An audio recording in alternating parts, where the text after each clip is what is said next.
Août 1958, Jacques-Charles Dufresnoy s'endort dans une clinique de Casablanca. En moins de 24 heures, le garçon va disparaître corps et âme.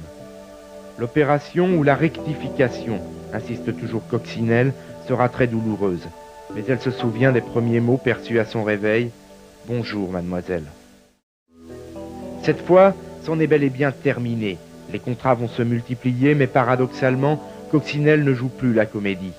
Elle sera définitivement femme, dans son corps et dans sa tête. Plus question de se cacher.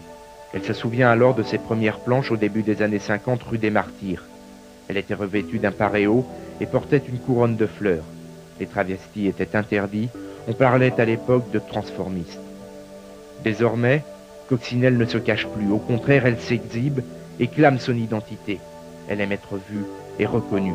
Celle qui pendant tant d'années a vécu sa féminité dans la clandestinité ne dissimule plus rien. Elle jongle avec l'outrance et la pudeur, assez pour attirer des nuées de photographes.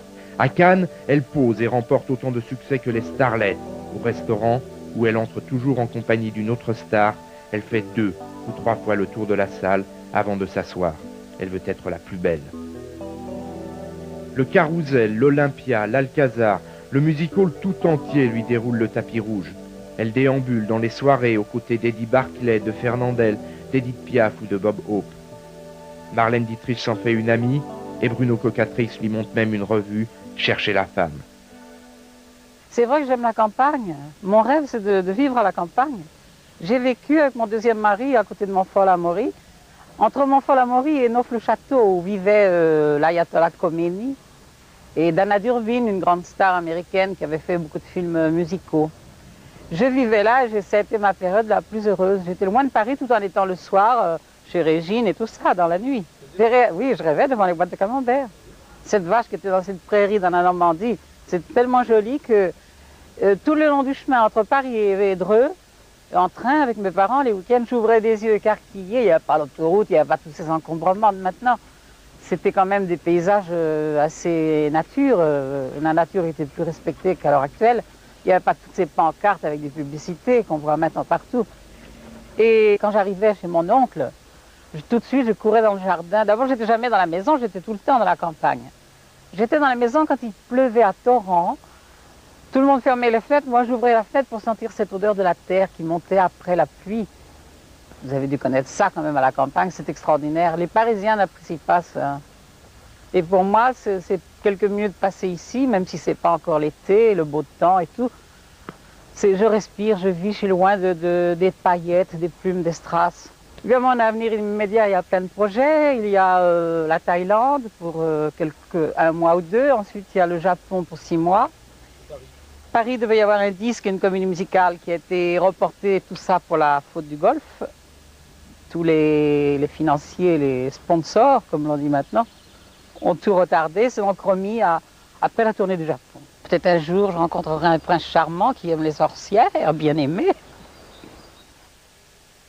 Jusqu'à présent, elle habitait à Montmartre, près de mon cabaret, près de chez Michou, et elle vient de déménager juste pour partir vivre à Toulon.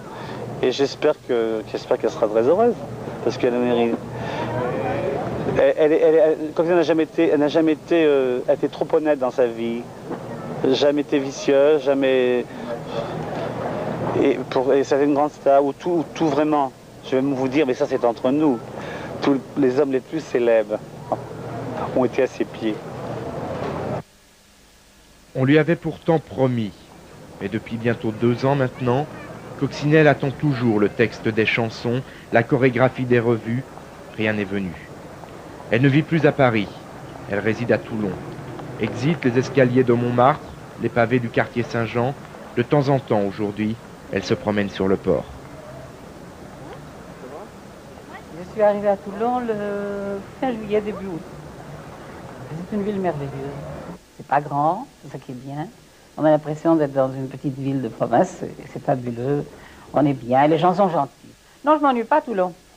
Le matin, je me mets une petite perruque brune, un foulard, je me déguise, quoi, si vous voulez. C'est-à-dire que dans la journée, je ne suis pas en Coccinelle, je suis une femme, comme toutes les femmes, la concierge du coin, ou l'épicière, ou je ne sais pas, toutes les femmes toutes simples, hein. Je ne parle pas des femmes qui travaillent dans les grands magasins, qui sont habillés élégantes. Je vais toute simple, le plus simple possible. Je vais faire mes courses comme tout le monde. C'est fini l'époque où on a des bonnes et des gens qui font vos courses. Même les grandes stars, elles doivent aussi faire leurs courses. Moi, j'en ai rencontré beaucoup dans les supermarchés, des stars. Je vais faire mes courses, après je rentre, et puis je regarde les émissions qui éventuellement me plaisent à la télévision. Puis la journée passe comme ça, puis l'été, je passe toute ma journée à la plage. J'ai perdu mon temps à Paris, parce que j'attendais toujours ces contrats qui ne sont pas arrivés. Alors j'ai dit, attendre pour attendre, autant attendre à Toulon, où je suis chez des amis merveilleux qui ont un restaurant La Calèche, où je travaille seulement les fins de semaine, ça me suffit.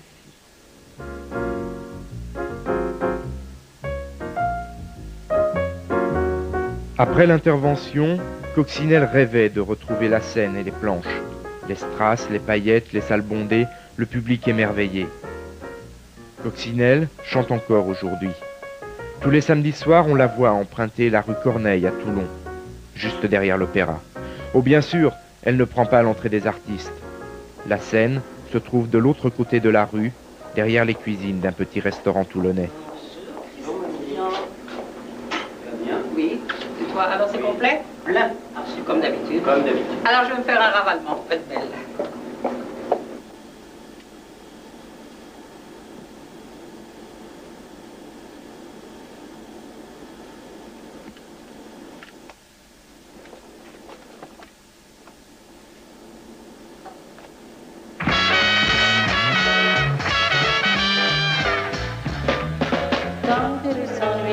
Comment ça, la bien t'écouter, le murmure des fontaines qui bavardent à travers les prés rosés. Elle lui raconte la légende du pays aux oiseaux, et pour mieux l'entendre, la souvent à l'ombre des roseaux. C'est l'histoire fabuleuse où des oiseaux par milliers, une île miraculeuse, s'envolent et partent La connaissais depuis 20 ans à peu près, quand elle chantait dans un cabaret à Toulon. Elle était venue à mon ancien restaurant au Morillon que j'avais sur la plage. Et puis, par l'intermédiaire de son ami à Toulon, je lui ai demandé si elle voulait venir faire un gala. Elle est donc venue faire un gala au mois de mars l'année dernière, salle comble. Les affiches sont encore là, je n'ai pas eu à les mettre. Et Monique, il s'est passé un courant. Et elle est restée.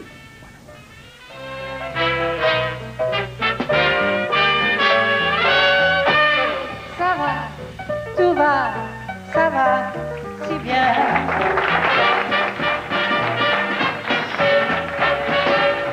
Ça va, tout va, ça va, si bien. Que mon cœur, en jouant, ne comprend rien. Ça va. Tout va, ça va, si bien. Que ma tête voit pas un ciel bleu. Je vivre de moi, je m'en fous, je l'aime même aussi. Ça fait plus de 30 ans que je suis dans les grands palaces, c'est partout, tout le temps. Alors un an de vacances, ça me fait dire. J'ai été piégée toute ma vie par les managers, par... tous les programmateurs de revues. Vous ne pouvez pas savoir, il paraît qu'au Brésil, on m'a vendu des sommes fabuleuses. Moi, j'ai eu des miettes. J'ai tout le temps été piégée.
suis maquillée en coccinelle, je n'ai plus de complexe.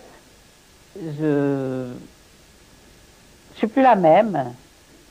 J'ai plus de complexe, je suis bien, mais dès que je suis démaquillée ou maquillée légèrement, enfin dès que je suis en femme normale, je suis une autre femme, je vois les choses, j'essaie d'être comme tout le monde. Mais quand je suis en coccinelle, je n'essaie pas d'être comme tout le monde, j'essaie d'être coccinelle, ce personnage qui a défrayé la chronique dans le monde entier. Mon meilleur souvenir, c'est le jour où on est venu me dire, mon avocat, ça y est, ma petite Jacqueline, il m'appelait Jacqueline aussi, vous êtes dans le journal officiel, vous êtes une femme. Alors là, c'est le plus beau souvenir. Et le plus moche, c'est quand j'ai dû aller me présenter au service militaire. Quelle angoisse. Le passé, il est merveilleux, j'ai connu tout ce qu'on peut connaître de mieux. Tous les établissements, tous les pays. Si je n'avais pas fait ce métier, je n'aurais pas pu aller dans tous ces pays. Que ce soit en Honolulu, en Australie, partout. Mon passé, je n'ai pas à me plaindre. Il a été beau, mon passé. Alors même s'il y a plus de...